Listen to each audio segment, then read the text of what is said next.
And welcome to Daybreak. We continue with the show. We bring you the headlines and the issues behind the headlines. And this is our time when we take a look at what's making big headlines in terms of news. Puts last nail in land deal. Education Cabinet Secretary puts on a show of flying with the angels by tabling evidence which shows Ruaraka school land purchase was a scam, but would not cast out the demons by naming culprits or acting to recover money lost. That's a big one on the front page of the Daily Nation this morning. On the Standard, a very interesting story about the very rich. KRA man's 600 million shilling wealth on 100,000 shilling pay.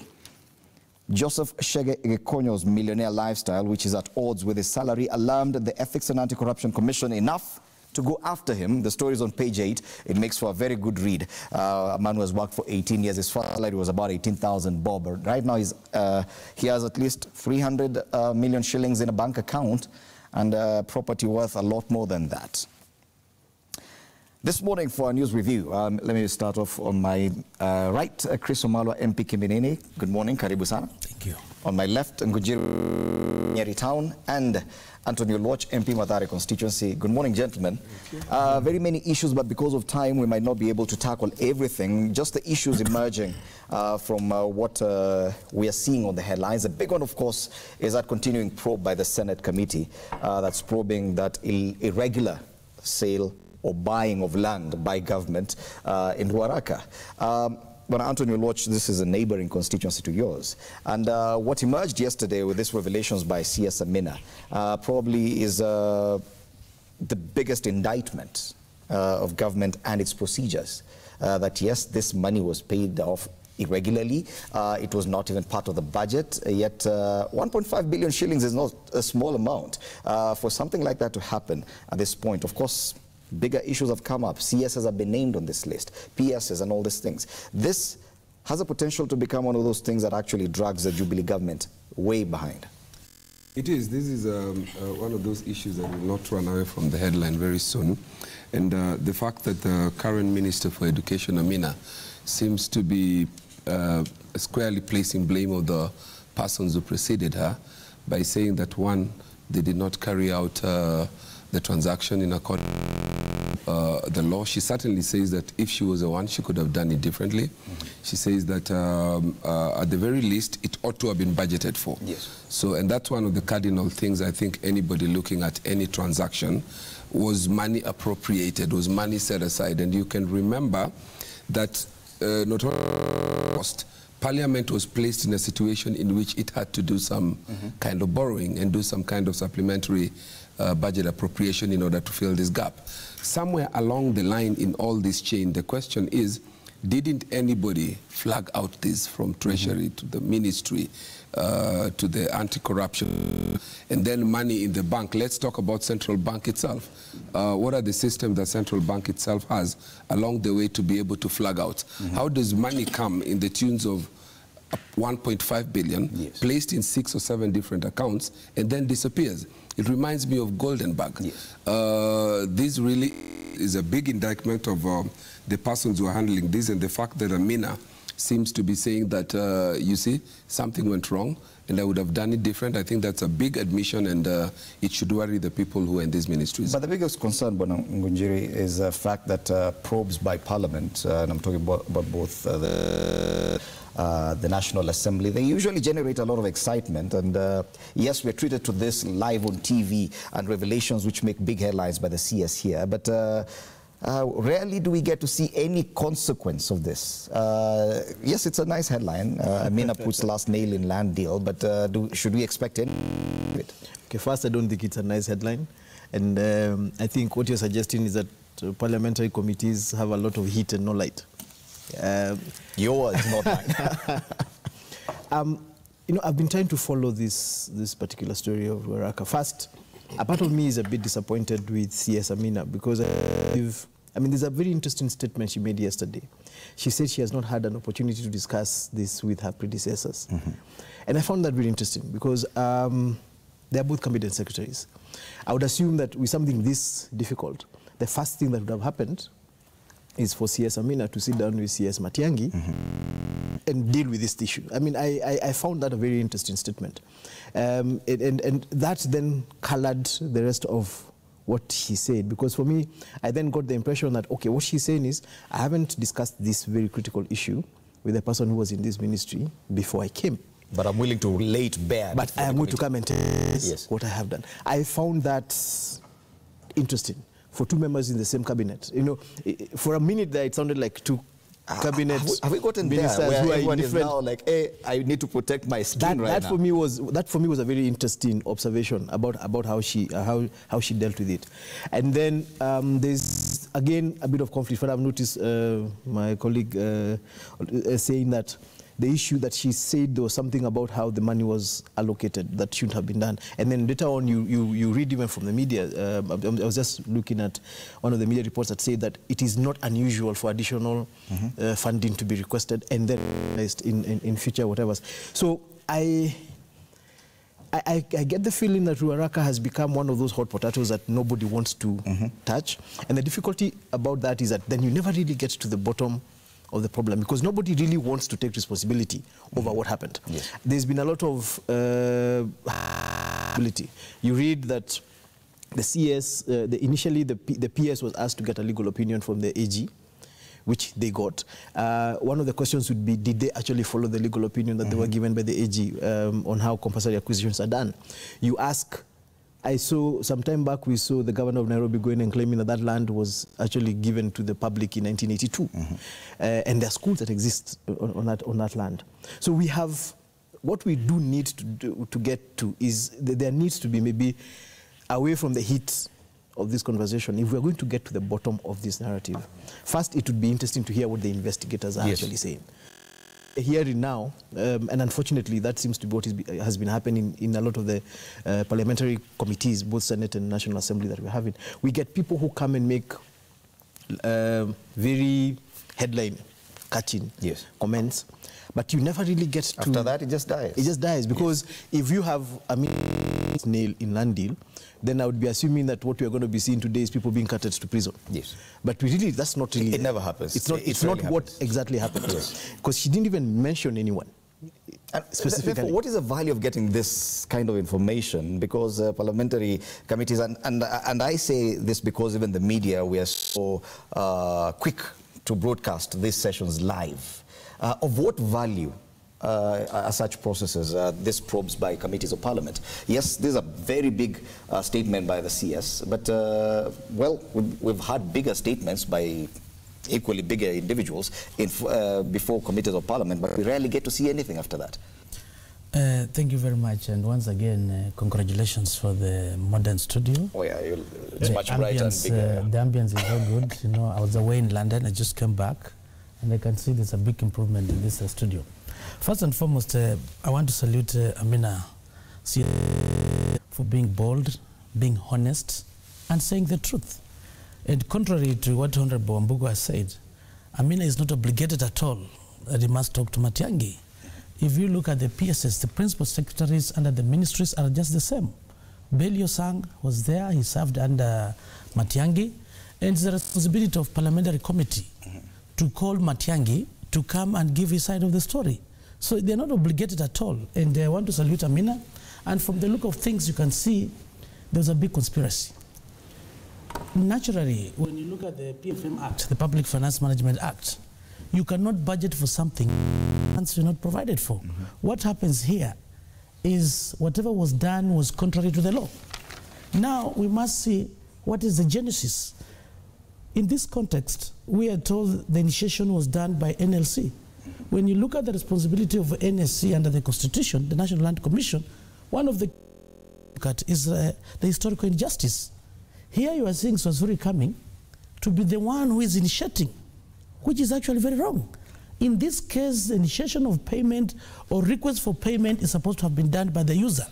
And this is the Ministry of Education, which was not done. Secondly, maybe it should have been done the court process. We're not seeing this. So already you can see there's fraud, there's conspiracy. And the National Land Commission, I remember some times back, the director, the chairman, Swazuri, he said he's ready to defend this matter up to the High Court. This report came to Parliament with report, I think it was the last month. So in this case, I want to salute Amina. Amina has come out He has shown how bold she is. She's very, very honest. And this is the highest time that people like Matiang'i, people like Swazuri should face the law. Wow. Absolutely. And that's perhaps the other issue surrounding this discussion, how close it hits to the president, because cabinet secretary is being mentioned so close to such impropriation. Don't you think that it's time the president came out and said something about this when CSs are being by the ESCC that said at least 10 cabinet secretaries, their names are on the list? We're not saying they're guilty, but just the mention that CSs have been found either to be complacent or not to have done what they should have. To be fair to the president, I think he has done enough. And if you go by the precedent that was set the time there was a report made to Parliament, there was a bit of a rush for people being asked to step aside, and then it turns out that that report was misconceived. So perhaps I think the president is exercising a bit of caution. But yes, if the whip were to be cracked, I think it touches or strikes to the very heart of government and, you know, internal security.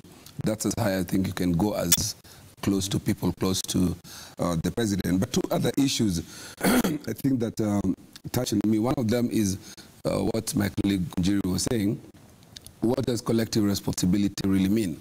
Does it extend to covering your colleagues when corruption comes? In my view, no. I think these are a principle that applies in circumstances where a cabinet makes a decision and you're bound with it. Similar, for example, the Mao issue. Yes. The cabinet, the deputy president and everybody who sat there, they cannot be heard saying the opposite in the cabinet. I don't think it can be said that cabinet sanctioned the failure to follow the law or the improprieties that So CS Amina does not have to protect anyone? No, she doesn't have. She has no obligation to that. Second issue that I wanted to, which I see in this thing, is that there's been a report previously in relation to that touches on schools, and a report seems to have suggested that title deeds ought to have been issued. And I think that's one of the things that the minister then for education should have been asking.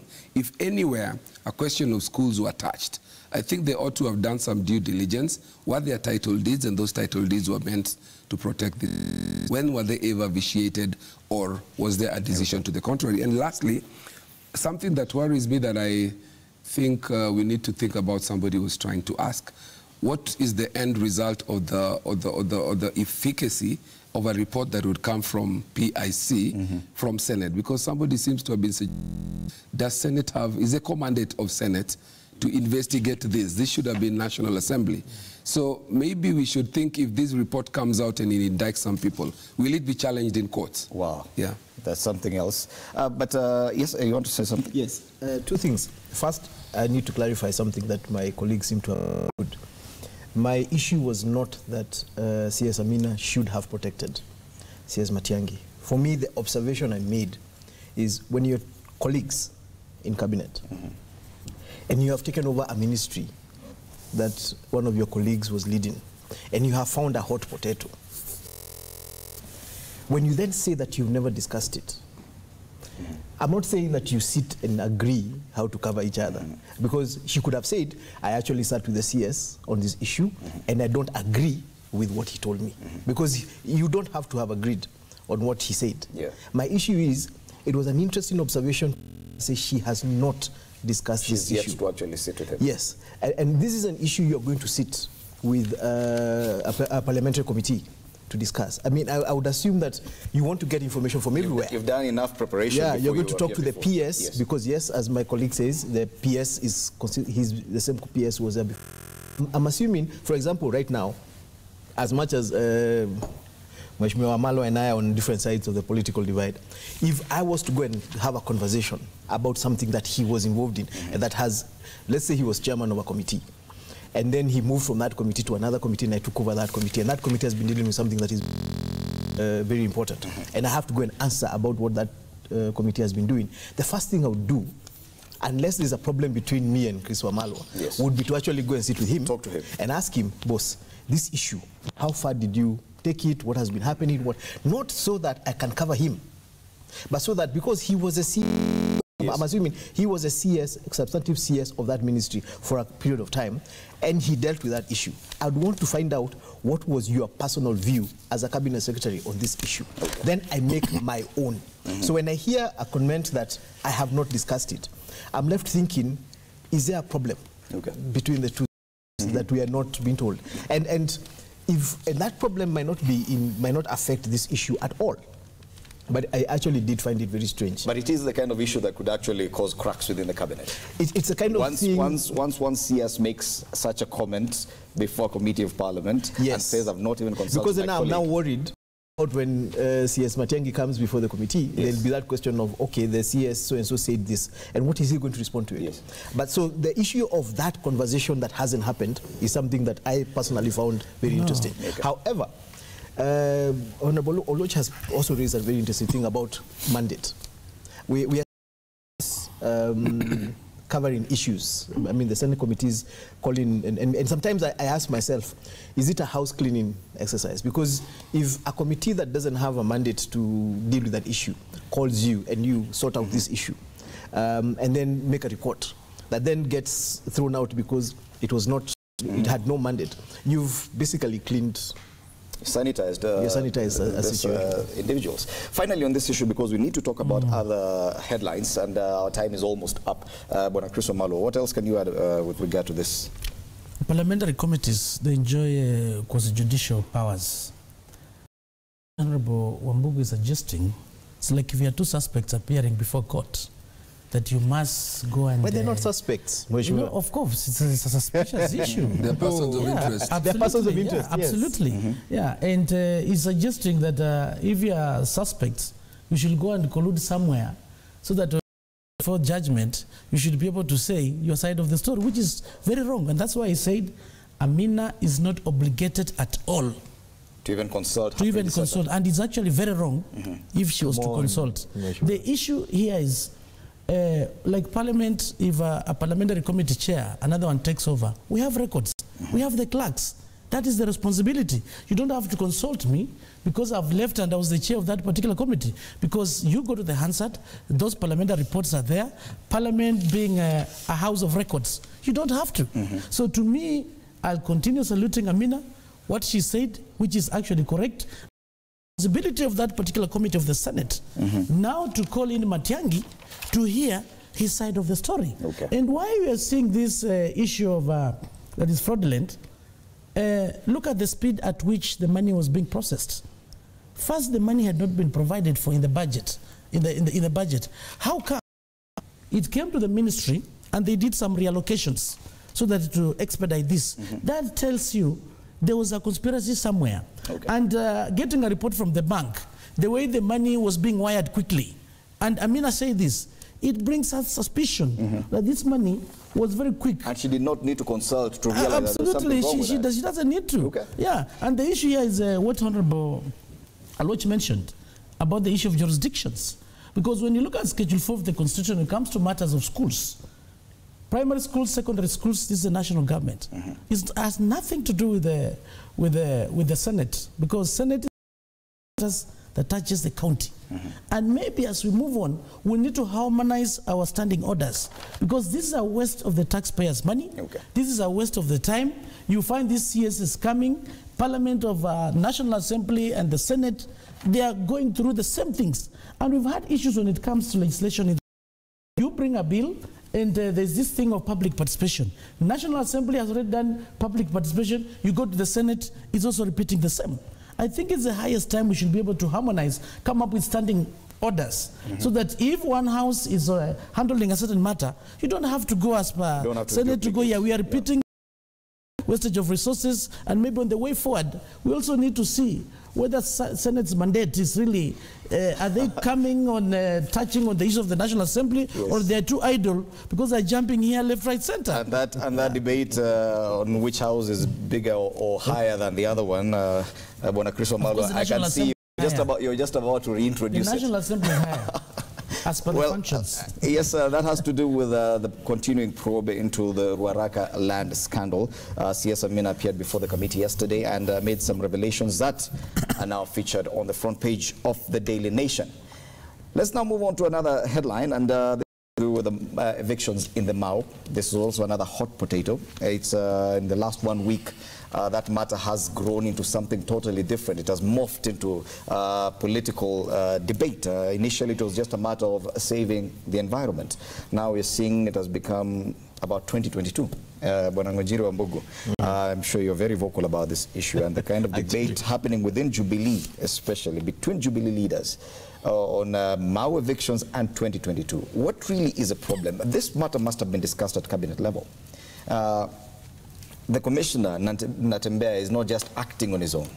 Yet we are seeing your going there and attacking this administrator directly. Yes? What is he to do? As a county commissioner, what are you supposed to do when you're tasked with such a job and then now it becomes political? Do you step back? Mau Forest is an interesting potato. First and foremost because it's been around for a long time. It's a kind of thing that, when I was reading up on it, I realized that we've had influxes of settlement of people moving into the forest before every election. So you can tell the politicization of that particular issue. And the sad thing about it is that we lose sight of the reason why for Mau Forest to be protected. This is the largest forest in East Africa. It feeds close to 16 rivers. It's one of those things, one of those forests that's able to hold water during wet season and then let it out slowly during the dry season. So that's one of the things that we need to think about. The primary focus of what is happening at the Mau needs to move away from the politics of the Mau Forest to the reason we need to actually protect that forest. This forest is depended on by over 10 million people. From Western province to Tanzania, there are people whose livelihood depends on this forest. So I find it very, I don't want to call it ingenious. It's very ingenious that some of us have brought it down or made it a 2022 conversation. I'm one of those people who's been very vocal of the fact that 2022 conversations are coloring nearly every other debate we have. So that when we are talking about audit or we are fighting Ruaraka or whatever it is that we are doing, when you introduce 2022 into that conversation, it looks like it's personalized. And that discussion ends there. And that discussion either ends there or gets escalated in the wrong direction. And for me, and I'm happy because Senator Kipchumba somehow in a media house over the week looked like he was trying to explain and apologize for some of the things he had said. You cannot attack a government official as like a county commissioner, because a county commissioner never acts on their own behalf. I sit in the National Security Committee, and we're the ones who oversight the Ministry of Interior. And one of the things that is difficult, when you start bringing politicians to start looking as if they are trying to manage government officials on the ground, you're actually now starting to interfere with the work of government. If I have a problem with my county commissioner, the most important, the easiest way to do it is to deal with his boss. Yes. To go to the cabinet and say, look, I'm having this problem. You cannot go on the ground and literally look like you're inciting members of the public against a government administrator. And you're a majority leader of the government, of the governing party. So that was a mistake, and I think to a large extent, give it to him, Kipchumba more or less said that he realized that should not have happened. Now, the problem about Mau Forest, the people who are in Mau Forest, the politics of Mau Forest, and how this has affected presidential fortunes of different people over the years, from Raila Odinga in 2013, and now it's assumed that it could affect the fortunes of William Ruto in 2022, are also part of the confusion of this discussion on Mau Forest. And for me, I wish we could all step away from this conversation from the political perspective and first talk about what is supposed to happen. Is it a bit too late to try and detach the politics from what's happening in the Mau? Because here's where we are right now. It's like we're not going back. We've already introduced the politics. Now that becomes the biggest discussion.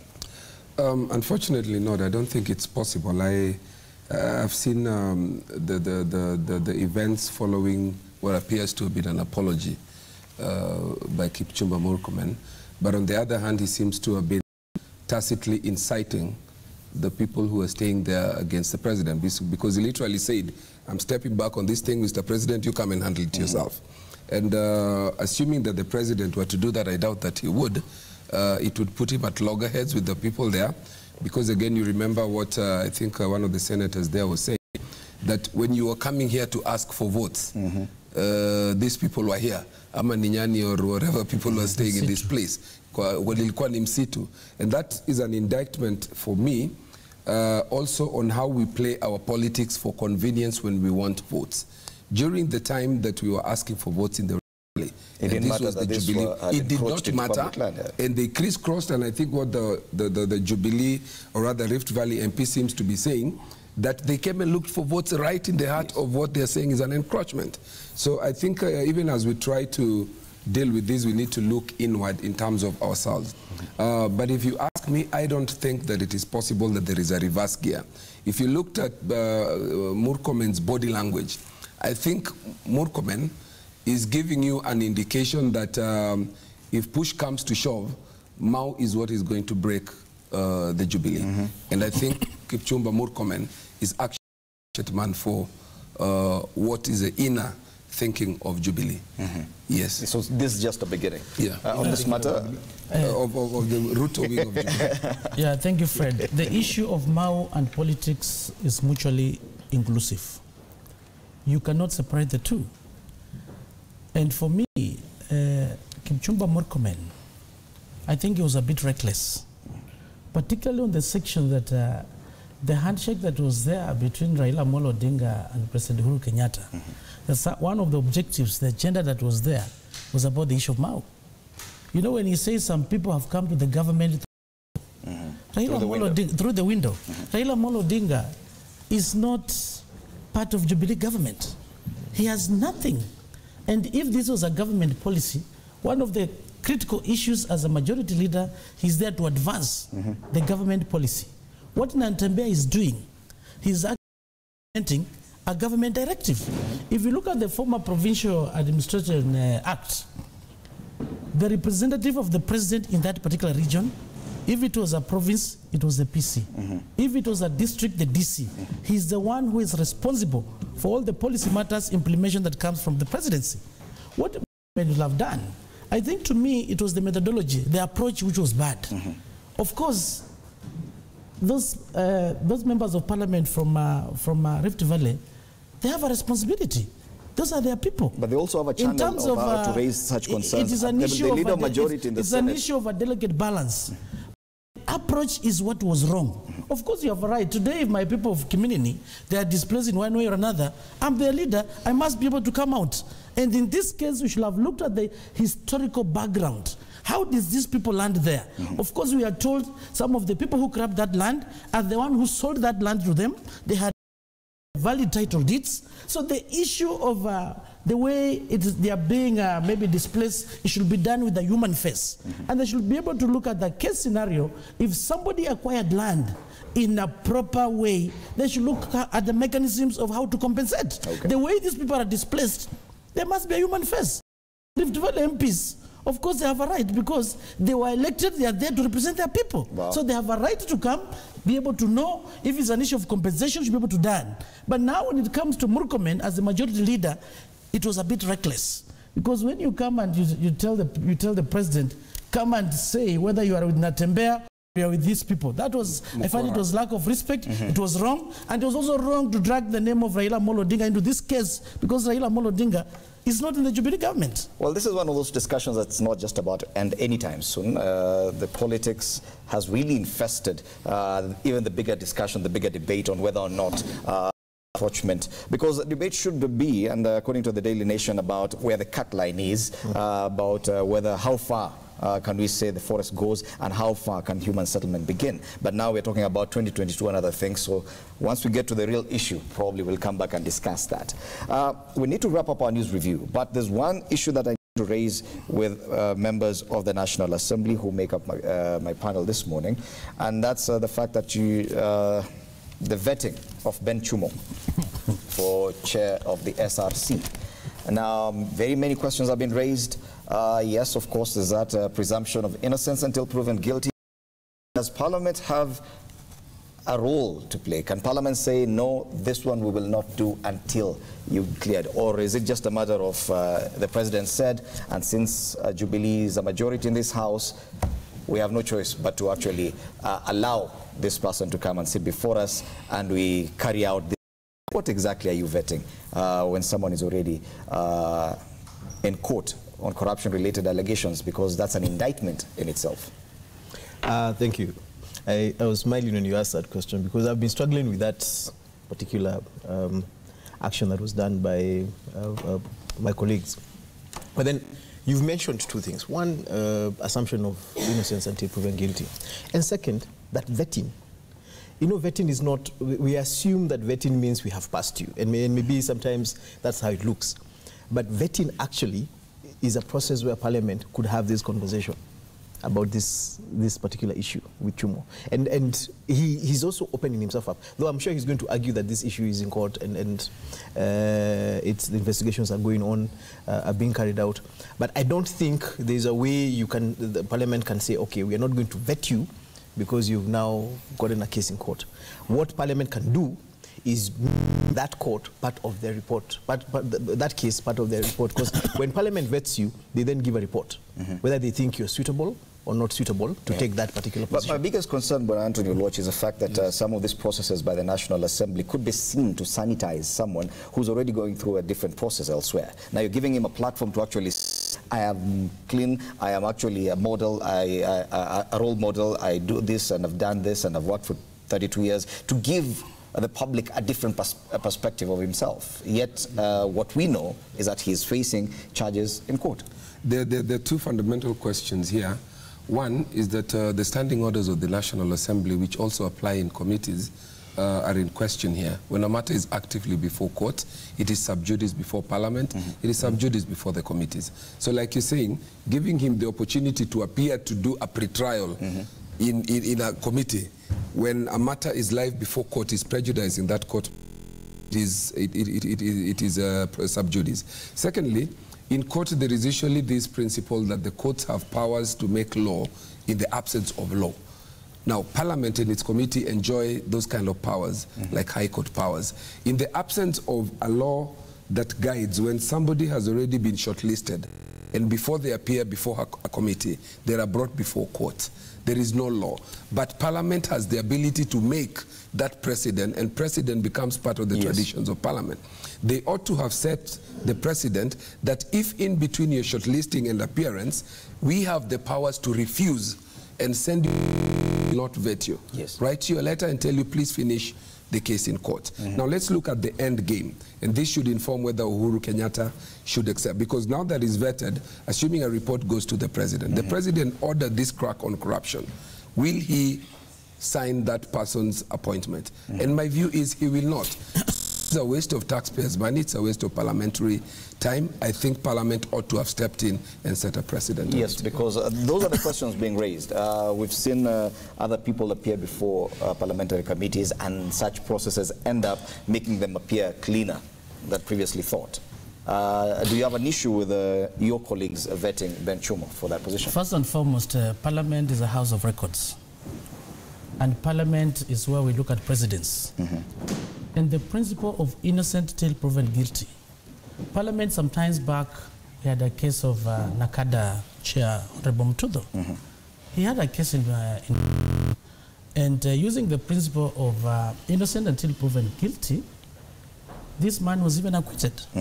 And Parliament, in its own wisdom, actually, it passed, and Mtuda had a job. Coming on the issue of Chumo, SRC is like an HR function. And in terms of academic qualifications, Chumo is very highly qualified in terms of academic qualifications to handle this matter. And one of the critical functions of SRC, we're talking about the issues of job evaluation to harmonize salaries. And Chumo, with this PhD in human resource management, will be this person. But now when it comes to the issues of integrity, and this is where the question of sub judice come in, really, and like the way the president is trying to crack the whip. I ask questions here. Due diligence should have been done. The NIS, before you come to the floor of the house, your NIS should have done its check, and they've confirmed that this person is clean. Was the background search of Chumo done before the name was forwarded to His Excellency the President for purposes of presenting to Parliament?